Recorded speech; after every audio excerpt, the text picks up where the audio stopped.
British Olympian Lawrence Okolie has decided to turn professional, and he has signed a promotional deal with Matchroom Sport, aka Eddie Hearn. I'm going to quote Lawrence Okolie directly here. He says, "I want to be the best cruiserweight Britain has seen.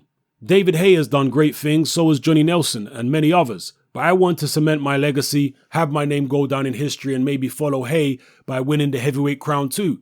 I want to get some excitement going in the division, not just from the fans, but also have other cruiserweights training hard and wanting to fight me because I want to be in great and exciting fights.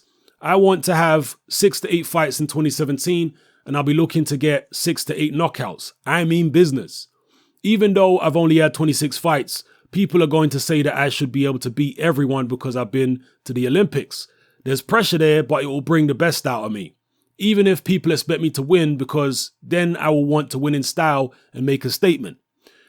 I went into the gym the day after Anthony Joshua won gold, and I went into McDonald's and told them that I wanted to concentrate on boxing, so I cut my hours and eventually stopped working there.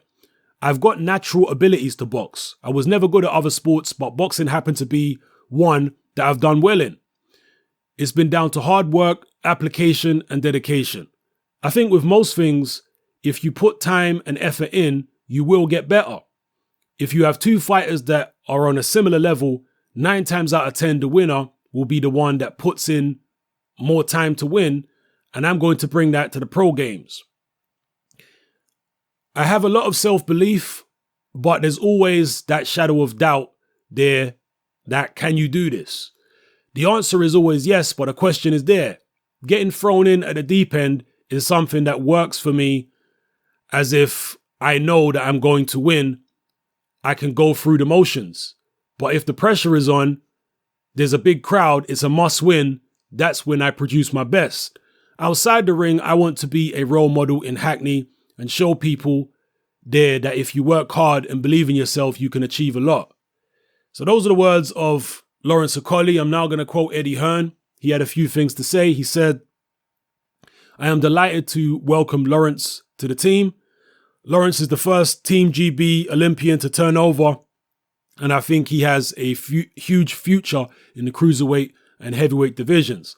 Lawrence has all the attributes to become a star inside and outside the ring, and we will announce his debut fight next week. These early stages are where fighters build their foundations and profile to ensure they achieve their dreams and become superstars in the sport. Lawrence has the perfect platform to do that. He will box 8 times in the first year on the biggest shows all over the country. It's official. Okolie is out the cage." So those are the words from Eddie Hearn. You know, he loves bringing all the hype talk, banter. So yeah, Lawrence Okolie turned professional. This is the same Lawrence Okolie you may remember, who there are rumors about dropping or knocking out Anthony Joshua in sparring. He has been asked in interviews whether or not those rumors are true, and he's chosen to stay vague about the whole situation. And he's basically told you plainly, look, it's better that the question remains unanswered, because then it's going to keep people thinking, and it's going to help him at the end of the day. You know, his name is going to keep people talking about him. So that's the road he's chosen to go down in terms of dealing with those questions about the Anthony Joshua sparring. Some people have criticized his performance at the Olympics, the way he lost to Erislandy Savon. I can't understand people sometimes. You lose one fight and then what, you're garbage? I don't get it. Yes, he was comprehensively defeated by Savon. As Lawrence Okolie said there in the quote, he only had 26 amateur fights. Do you know how many amateur fights Erislandy Savon's had? We're talking about hundreds. All right? The experience gap is vast. Erislandy Savon been boxing from when he was a little boy. Lawrence Okolie picked the sport up fairly late, at least at a high level.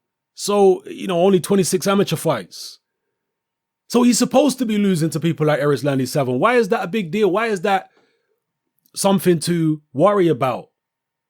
Mike Tyson lost to Henry Tillman twice in the amateurs. He still went on to be a dominant heavyweight champion. It didn't stop him doing that. You understand? Like, some people focus on these things so much. It's like with Anthony Joshua when he fought Erislandy Savon. A lot of people thought he lost the fight. I thought he lost the fight. But I wasn't getting, carried away with the fact that I thought he lost to Erislandy Savon, because Joshua, similar to Okolie, had very few amateur fights, or relatively few for an Olympian. And he got out-slicked by Erislandy Savon. So, isn't he supposed to, by a guy who has that much more experience and has been fighting at a high level in the amateurs for so long? Come on, people. Put things into perspective. Be rational.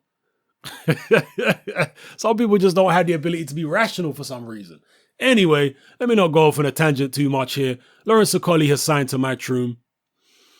He will have, I'm sure, had interest from other promoters out there. Notably Frank Warren, probably, with his BT deal that he's just done and all that. Promising these young fighters the world or the universe. But he's decided to go with the tried and tested, the guy who is still the main man in British boxing at the moment in terms of promotion, and that is Eddie Hearn. Could it change under the Eubanks? Maybe, but not for now. Eddie Hearn's still going to be the man in 2017, for the most part. So, I don't know how long the deal Lawrence Okolie has done with Matchroom is, but if they're going to get him out 7 or 8 times in 2017, that's some good going. And given that Lawrence Okolie is not a medalist, I don't believe he didn't medal at the Olympics, did he? I don't think he won a medal. He certainly didn't win a gold medal like Joshua. So there should be less pressure on him than there was on somebody like Joshua. So he'll be able to fight on undercards. He won't be headlining his own shows, I would imagine, for quite a while. He'll be on undercards consistently. To me, that's a better way to learn without the pressure. Joshua has so far been able to cope with that pressure very, very well. But I think he's the exception rather than the rule. Most fighters find it difficult to cope with that kind of pressure. So Okolie, I think, will have a much more low-key build-up stage in his career, learning stage in his career, which I think is better for him. So drop your comments in the comment section below. Let me know what you feel about Matchroom signing Lawrence Okolie. What did you make of Okolie when you saw him at the Olympics? Maybe you've seen some of his other amateur fights. Maybe you spoke to him. Maybe you've seen his interviews. Drop it all in the comment section below. It's your boy Hatman, I'm out.